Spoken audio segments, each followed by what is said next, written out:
Suryati. Selamat malam. Oke, perkenalkan saya Bayu Kurniawan, calon guru penggerak angkatan 5 dari Kabupaten Simalungun. Sebenarnya saya juga salah satu bawahan ibu di SMP swasta Bukit Cahaya. Cuman kali ini saya bekerja untuk memenuhi kriteria untuk salah satu tugas dari calon guru penggerak tersebut. Izinkan saya untuk merekam ya Bu ya. Silakan. Baik Ibu Suryati. Ibu Suryati pernah dengar kata bujukan moral dan dilema etika tidak? Pernah? Oh pernah. Baik Ibu, berarti sudah tahu dong pengertiannya ya Bu ya. Iya. Nah, boleh dong kasih pengertian kepada kami semua untuk sebagai referensi seperti itu, Bu.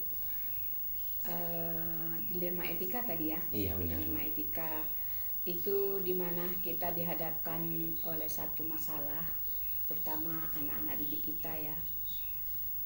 Mungkin sampai pada jenjang usia maupun jenjang pendidikannya yang seharusnya mungkin itu dia tidak layak untuk kita naikkan kelas yang lebih tinggi tingkatannya, tapi karena ada sesuatu hal yang mungkin bisa kita tilik dari hal yang lain.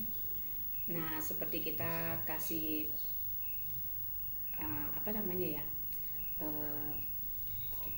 treatment itu. Nah, jadi seperti kita kasih antisipasi, bisa saya naikkan, saya coba untuk sekian bulan. Namun jika kamu tidak bisa melampaui itu dengan sesuatu yang sudah saya tetapkan, itu kamu akan kembali ke kelas asal. Ternyata anak ini berkemampuan untuk itu. Baik. Semangatnya tambah, perubahan dalam sikap dan mentalnya pun berubah. Ya, alhamdulillah ya, saya memilih dia bisa naik kelas gitu. Oke, baik. Ini langsung ke contohnya ya, Bu ya. Terima kasih banyak, Bu. Nah, selama ini bagaimana Ibu dapat mengidentifikasi bahwa kasus-kasus tersebut termasuk dilema etika atau bujukan moral? Nah, kalau dilema etika tadi ya, kalau bujukan moral ini seandainya itu memang tak pantas dan tak layak, lebih bagus anak ini saya pindahkan saja. Oh, baik.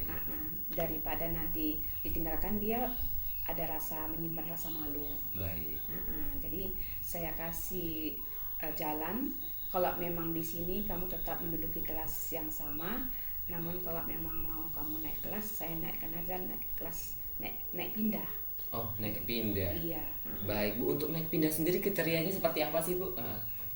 Ya, kita kasih modal kalau bahwasannya anak ini layak naik dari kriteria kehadirannya di sekolah. Baik. Misalnya, kemudian sikap kepada guru, santun. Itu tadi mencapai 99% lah. Ya, baik, Bu. Terima kasih banyak, Bu. Nah, dari selama ini, Bu, bagaimana Anda menjalankan pengambilan keputusan di sekolah Anda, terutama untuk kasus-kasus di mana ada dua kepentingan yang sama-sama benar atau sama-sama mengandung nilai kebajikan, seperti yang Ibu bilang tadi bahwa dilema etika ini mengandung kasus di mana yang satu kasus ini benar, yang satu juga benar, yang mana keputusannya ini sama-sama benar, Bu.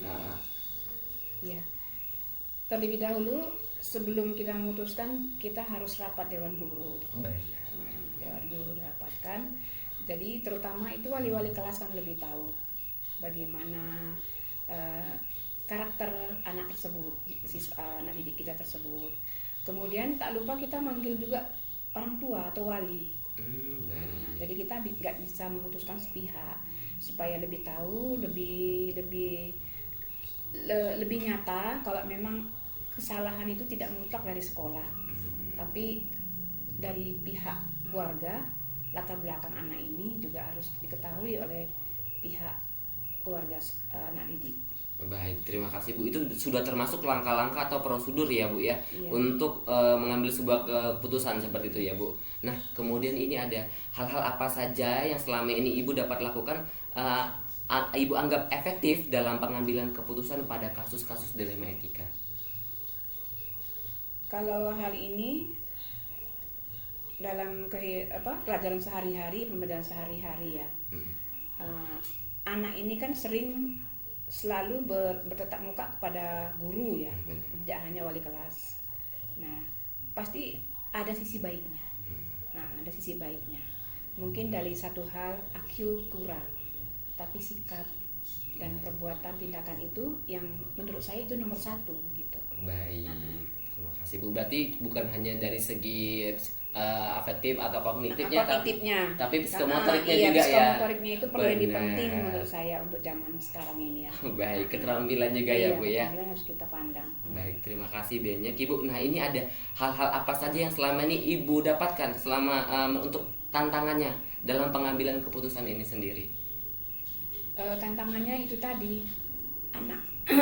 Jika kita salah mengambil keputusan, nanti anak ini mungkin jadi pemberontak contohnya. Kemudian bisa berdampak ini nilai plus kepada sekolah. Baik Bu. Baik, terima kasih Bu. Ini ada lagi Bu, apakah Ibu memiliki sebuah tatkala atau jadwal tertentu dalam sebuah penyelesaian kasus dalam dilema etika? Apakah Ibu langsung menyelesaikan di tempat atau memiliki sebuah jadwal untuk menyelesaikannya? Bentuk atau prosedur apa yang Ibu jalankan gitu Bu? Case nih, contohnya seperti coaching kah atau seperti apa gitu dia Bu? Istilah itu ya, istilah yang apa tadi Bapak bilang? Ada coaching seperti itu. Itu bahasa Indonesianya apa? Kalau coaching itu ibaratnya konseling seperti dia Bu. Bimbingan konseling Iya. atau bimbingan mental ya, bimbingan sikap. Ya, itu memang harus sangat super hati-hati ya. Iya. Tidak bisa asal-asalan saja gitu. Ya karena setiap anak itu terlahir di dunia ini kan punya kelebihan. Tidak hanya kekurangan saja yang kita nilai, pasti ada kelebihan. Baik. Jadi jangan sampai memutuskan anak ini punya keinginan, punya cita-cita gara-gara dia misalnya satu ilmu dia nggak ketahui, jangan semua jadikan korban. Baik. Jadi menurut saya itu tadi, kognitif tidak menjadi nomor satu bagi saya. Baik, terima kasih banyak. Jangan gara-gara nilai setitik rusak susu sebelah. Benar ya Bu ya, baik. Kemudian ini Bu, adakah seseorang atau faktor-faktor apa saja yang selama ini mempermudah atau membantu Ibu dalam pengambilan keputusan seperti itu? Terpulang kepada Bapak Ibu guru yang selalu, saya kan sebagai pemimpin sekaligus juga guru mapel ya. Siap Bu. Paling sering pasti Bapak Ibu guru yang menghadapi mereka anak-anak didik. Jadi otomatis saling bekerja sama, komunikasi dijalin. Jadi tanpa komunikasi nggak ada jalan. Nggak bisa ada keputusan. Baik, berarti selain juga dari guru tadi ada sebuah namanya komunikasi yang baik ya Bu ya, antara kepala sekolah, guru maupun dengan siswa seperti itu Bu. Baik, yang terakhir Bu, dari apa yang sudah kita bicarakan ini, ada nggak sih Bu hal yang dapat kita petik dari pengalaman ataupun keputusan yang dari dilema etika tadi? Itu tadi, dengan jikalau ada kasus dilema etika tadi, kemudian ada bujukan moral ya. Ya mudah-mudahan sampai saat ini yang saya hadapi bujukan moral itu tak ada sih, dilema etika yang ada. Baik, dilema etika yang banyak ya Bu ya. Banyak. Tapi kalau bujukan moral, alhamdulillah belum pernah. Belum pernah ya Bu ya. Belum pernah. Dan mudah-mudahan takkan pernah. Takkan pernah. Baik Bu, untuk lebih jelasnya lagi Bu, tadi saya dengar ada bujukan moral, ada seorang anak nih yang layak untuk dinaikkan walaupun memang sih betul. Boleh nggak sih Bu ceritakan lebih lanjut mengenai ini Bu? Iya. Inilah yang menjadi problematika di sekolah lanjutan pertama ya. Baik. Sebenarnya kalau anak-anak sekarang ini zaman milenial ini ya, calistung itu harus sudah dikuasai sejak mereka mau memasuki sekolah dasar ya. Benar. Tapi ternyata di lapangan sudah masuki sekolah lanjutan pertama masih ada yang tidak tahu calistung, membaca, menulis dan berhitung. Benar. Padahal intinya kalau sudah tahu membaca, pasti dia bisa menulis. Kalau sudah bisa menulis, otomatis dia bisa berhitung. Tapi ternyata masih ada. Tapi bagi saya itulah satu tantangan. Jikalau ada saya menghadapi siswa-siswi yang seperti itu, saya dengan sabar untuk membuat pendekatan diri. Contohnya kita buat pembelajaran di luar dari jam efektif, untuk tambahan belajar di luar jam efektif seperti eskul gitu. Nah, jadi bermain mereka sambil belajar, tapi bukan belajar sambil bermain gitu. Oke, baik. Terima kasih ya banyak Ibu buat waktunya. Semoga apa yang udah Ibu sampaikan bermanfaat bagi saya, juga bermanfaat bagi Ibu dan bermanfaat bagi CGP yang lain. Terima kasih banyak Ibu. Selamat malam Bu. Assalamualaikum. Waalaikumsalam warahmatullahi.